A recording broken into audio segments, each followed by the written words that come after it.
का हो मनु भाई का होता? अरे का बताई दीपक, खेत बेच के दुकान खोलनी, अब हमारा टाइम मिलता।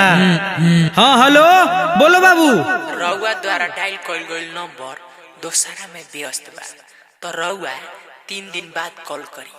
धन्यवाद। साला ई पूजवा से तो हम परेशान हो गइल बानी। रुक ए जूली, तनी रुका था, पापा के फोन आ बता। अरे का रे, ते काहे परेशान कइले बाड़ीस? घरे माई से नु बतियावत रही।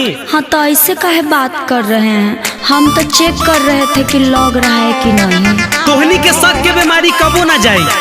नहीं जानू, मैं शक नहीं कर रही थी, सॉरी।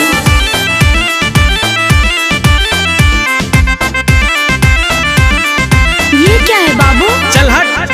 2 बीघा रे खेत बेच के खोलनी दुकान मोबाइल के, खेसारी के फोटो लगाया हूँ अपना प्रोफाइल पे। 2 बीघा रे खेत बेच के खोलनी दुकान मोबाइल के, खेसारी के फोटो लगाया हूँ अपना प्रोफाइल पे।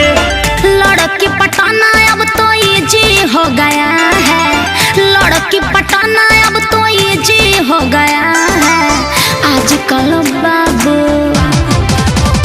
ओए आजकल बाबू मेरा बिजी हो गया है, आजकल बाबू मेरा बिजी हो गया है। तो तुम हमको एग्रीमेंट साइन करवाई हो? बाबू जरा पिछला भी बात याद करो। क्या? देखो तो ये दीपक दिलकश।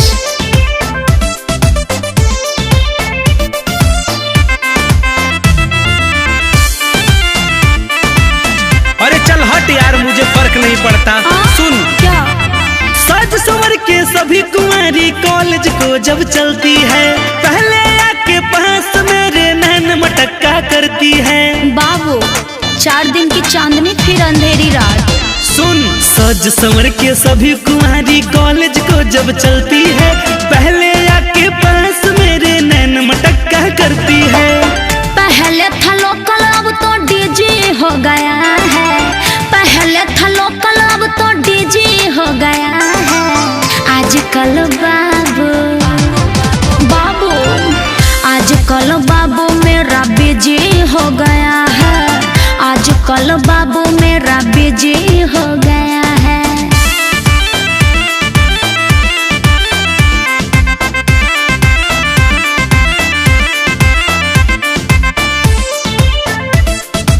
अरे छोड़ो, तुम्हारे जैसी कितनी आई कितनी गई, मुझे कुछ फर्क नहीं पड़ा।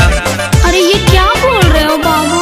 1 नहीं 2 4 नहीं 10 गो माल पटाया हूँ, कोई नहीं है तेरे सिवा, सबको यही बताया हूँ। अच्छा ज्यादा उड़ो मत, समझा ना? क्यों नहीं उड़े? 1 नहीं 2 4 नहीं 10 गो माल पटाया हूँ, कोई नहीं है तेरे सिवा, सबको यही बताया हूँ। लड़कियों के पीछे दिल क्रेजी हो गया है, लड़कियों के पीछे दिल क्रेजी हो गया है आजकल बाबू। ओए बाबू आजकल बाबू मेरा बिजी हो गया है, आजकल बाबू मेरा बिजी हो गया है। अरे साला, ये तो हमारा नंबर हो। अरे साला चुतिया, ये 10 गो में से 1 गो ओकर बहिन हिया। साला तू जौने थाली में खाता है वही थाली में छेद करता है। मार साला, मार मार मार। अरे छोड़ छोड़ मार। अरे साला, हमरा पता रहे कि बहिन नहीं, साला गलती नहीं हो गई, माफ कर दे। अब हमरा मार के कपार कन फोड़ देबे। अरे तर यार नु गलती हो गई, सॉरी।